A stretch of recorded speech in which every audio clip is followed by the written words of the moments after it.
جدول مباريات اليوم. البطولة الاحترافية إنوي القسم الوطني الأول، الموسم 2024-2025، الجولة السابعة، يوم الأربعاء 23 أكتوبر 2024. الفتح الرباطي يستقبل أولمبيك آسفي على الساعة 4.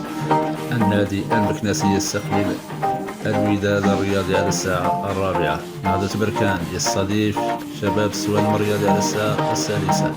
اتحاد طنجة يواجه نهضة الزمامرة على الساعة 8 مساء.